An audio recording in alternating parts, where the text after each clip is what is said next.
my brand new Lambo.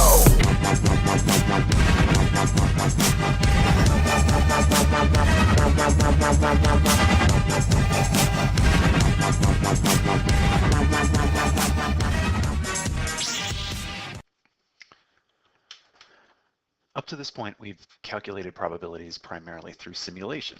However, we can also calculate probability using theoretical models. Descriptions of chance behavior contain two parts. The sample space of a chance process is the set of all possible outcomes. For an example where you're rolling a pair of die, there are 36 possible outcomes, each of the ones listed below.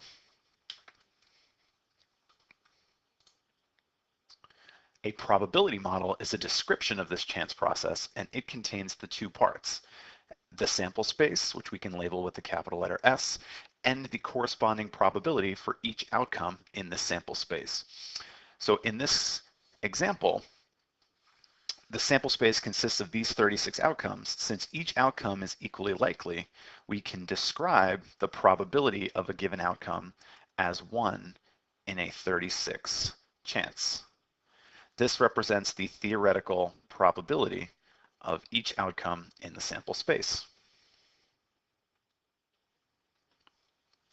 An event is a collection of outcomes from some chance process.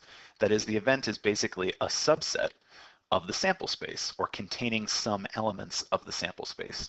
We typically denote an event with a capital letter, like A, B, C, and so forth.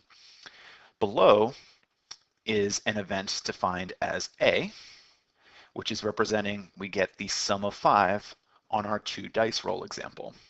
We can represent the probability of event A as P of A, and we can calculate that probability by looking at the number of ways that event can occur out of the total number of outcomes. Recall that there were 36 possible outcomes in the sample space, and there are 4 possible ways of obtaining this event. We can reduce that to 1/9, or about 11.1%. Let's consider another event. Suppose we have an event B, which is defined as the sum is not 5. We actually refer to the event B as the complement of the event A.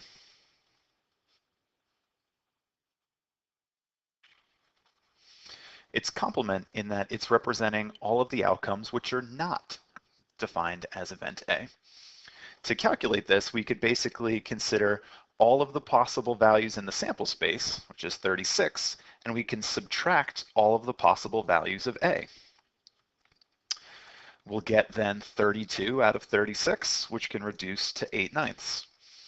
Another way that we could look at the probability of a complement in taking this example is if we separate this fraction before we do the subtraction, we actually wind up with 1 minus the probability of A. We call this the complement rule. Let's sum up a couple of other probability rules that we can consider. In general, when we're calculating probability, if each outcome is equally likely, we can calculate that probability by looking at the number of outcomes in the given event divided by the total number of outcomes in the sample space.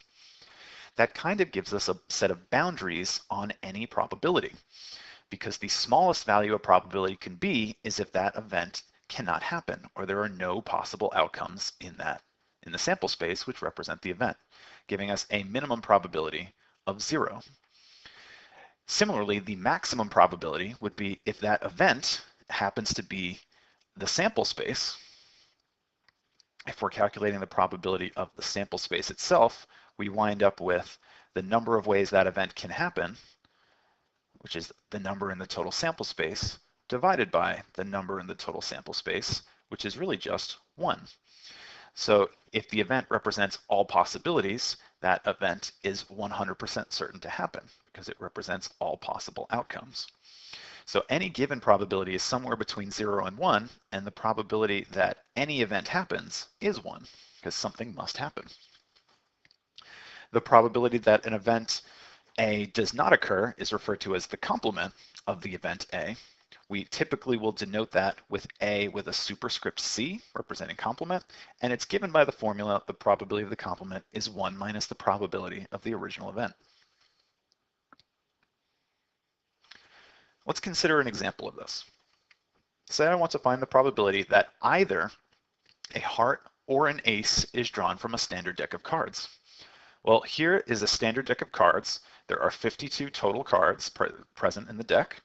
There are 4 suits: clubs, spades, hearts, and diamonds. And within each suit, we have the same arrangement of cards, numbered 2 through 10, jack, queen, king, and ace.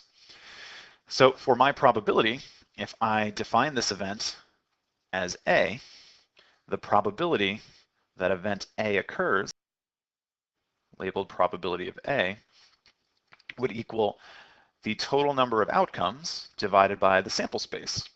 Since the sample space contains 52 cards, I just have to count the number of possible outcomes.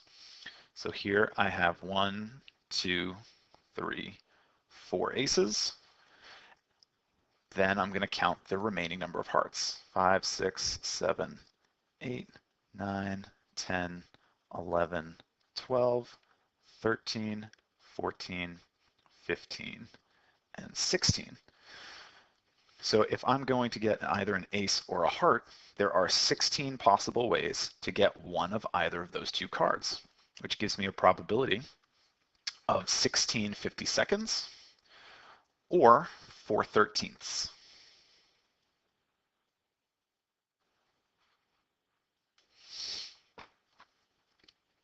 Let's consider some other ways that we could have calculated this without having to list all of the events that are in the sample space. We actually have a formula for the probability of one event or another, and we can write it as the probability of one event plus the probability of the second minus the probability that both occur together. To understand this formula, let's go through this example again using that as our method. So again, here's that formula.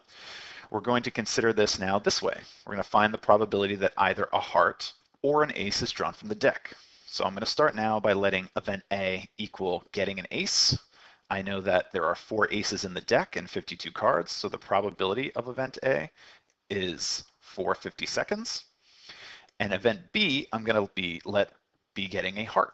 And since there are 13 hearts in the deck, I know its probability is 13 50-seconds. Now, if you notice, there is one ace of hearts, which is both a heart and an ace.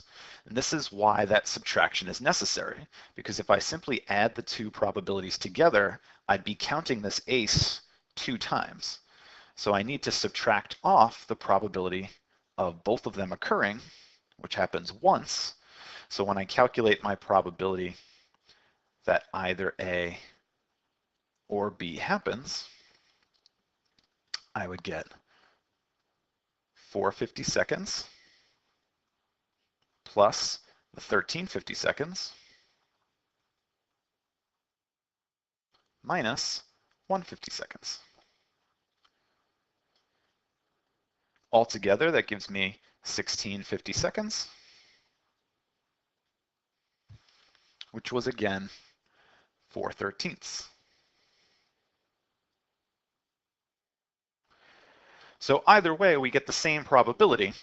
The benefits of this formula is we do not actually have to list all the events in the sample space. If we know the 2 individual probabilities and their overlap, we're able to calculate it directly.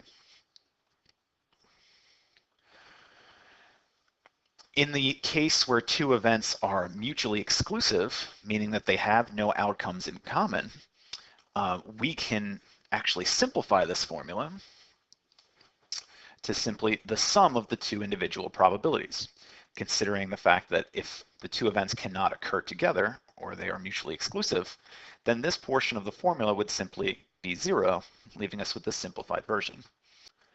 Let's look at an example. Find the probability of drawing an ace or a king.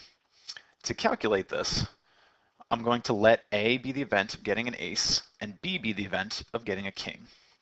Each of these individual events has a probability of 4 out of 52. Also, because you can't get an ace of kings, a single card cannot be both an ace and a king. So the probability of getting an ace and a king in one card is 0, because these events are mutually exclusive. They cannot occur together. This simplifies my probability calculation so that the overall probability of getting either an ace or a king is simply the sum of their two individual probabilities, because their combined probability is 0. They are mutually exclusive. That gives me overall 8 out of 52.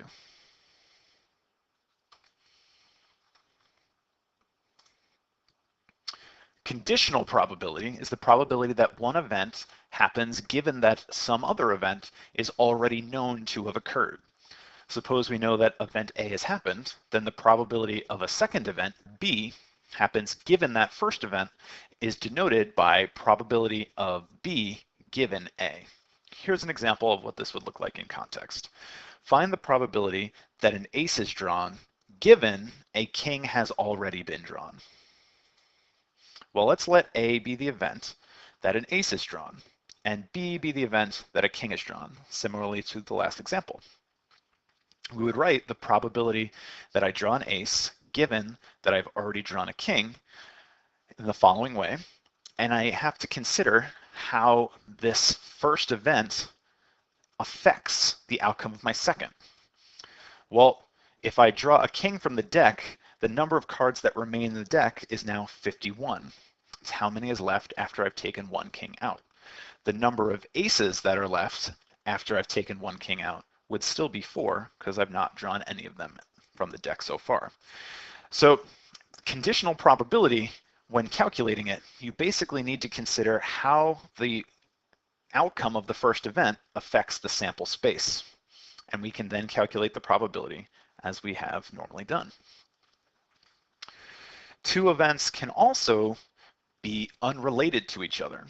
In that case, we refer to them as independent events. And two events are independent if the occurrence of one event does not at all change the probability that the other event will happen. In other words, the two are unrelated to each other. In that case, then the conditional probability winds up equaling the unconditional probability. Because if they're independent, this event B doesn't have any effect on the event A. So its probability remains unchanged. Similarly, the probability of B would be unaffected by the event A. So its conditional probability would be equivalent as well. We're going to return to independent events later in class, so we will revisit these two ideas.